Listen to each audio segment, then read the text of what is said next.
दोस्तों नमस्कार। 70 BPC mains के लिए दो चीज़ों के बारे में लोग ज़्यादा प्रश्न पूछते हैं। दो प्रश्नों आंसर राइटिंग में, एक है लिखते समय प्रश्न छूट जाता है, दूसरा स्पीड में नहीं लिख पाते हैं। इस दोनों के कारण पर चर्चा करेंगे। उससे पहले यदि 70 बीपीसी मेंस की तैयारी एडवांस करना है, 70 फाइनल करना है, रटने की क्षमता है, पढ़ने की क्षमता है, मेहनती आप है, तो आप 99 पीडीएफ एंड वीडियो पढ़ के जाइए। 83 73 98 39 95 पर संपर्क करके बैच ज्वाइन कर सकते हैं। इसका चार्ज 3000 है। रट के जाइए, फाइनल होगा। आइए अब हम चर्चा को आगे बढ़ाते हैं।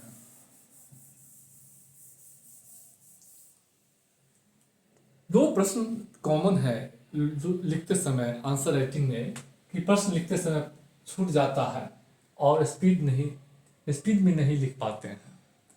तो दोनों का मुख्य कारण है आप जो पढ़ते हैं वो रिकॉल नहीं हो पाता है आपसे। जब आप चीज पेन चलाने जाएंगे तो अगर रिकॉल नहीं होगा तो सोच कर लिखेंगे। आज दोनों जो है सोच कर लिखने से क्या कारण होता है, आप चीजों को बार बार नहीं पढ़े हैं, रिकॉल होगा ही नहीं तो लिखिए कैसे। माइंड में जो चीज रहेगा वही ना सिग्नल देगा। पेन इससे चलता है, जो आपकी मेमोरी में है वो सिग्नल देता है आपको हाथ को कि कितना स्पीड लिखना है। तो मेमोरी में तो है ही नहीं चीजें, तो लिखिएगा क्या? तो सोच सोच कर बात बनाइएगा तो स्पीड नहीं पकड़ता है। तो सबसे बड़ी समस्या यही है कि चीजें मेमोरी में नहीं होने का, यानी बार बार चीजों को नहीं पढ़े हैं, एक ही चीज को बार बार नहीं पढ़े हैं, इसलिए रिकॉल नहीं हो पा रहा है। और रिकॉल क्यों नहीं हो पा रहा है यहां से? क्योंकि याद नहीं किए हैं और उसको रिवीजन नहीं किए हैं। तो अगर आप इस दोनों समस्या से छुटकारा पा चाहते हैं और तो पहले रिकॉल चाहिए। रिकॉल तभी हो पाएगा जब चीजों को बार बार पढ़ेंगे, एक ही चीज को आप उसको बार बार रिवीजन करेंगे। तो इस दोनों फॉर्मूला पे आपको जाना होगा। बिना रिवीजन किए, आप बिना याद किए और बार बार, तब तक ये समस्या बनी रहेगी। इसलिए बार बार इस पे जोर दीजिए, remember revision, remember revision. Automatic recall होगा, ऑटोमेटिक दोनों समस्या समाप्त हो जाएगा।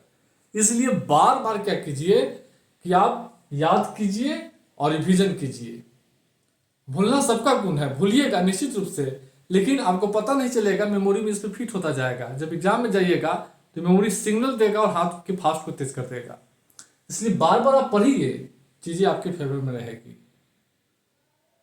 तो इसको जरूर ध्यान कीजिएगा। इसीलिए बोलते हैं कि चीजों को बार बार पढ़ने के लिए, तो बार बार पढ़िए और एक ही चीज को ज्यादा बार नहीं पढ़िए। ज्यादा किताब, ज्यादा मैगजीन, ज्यादा कंटेंट पढ़ने से याद नहीं होगा, कमांड किसी पे नहीं हो पाएगा। इसलिए सीमित चीज को ही बार बार पढ़ना है, फाइनल होगा।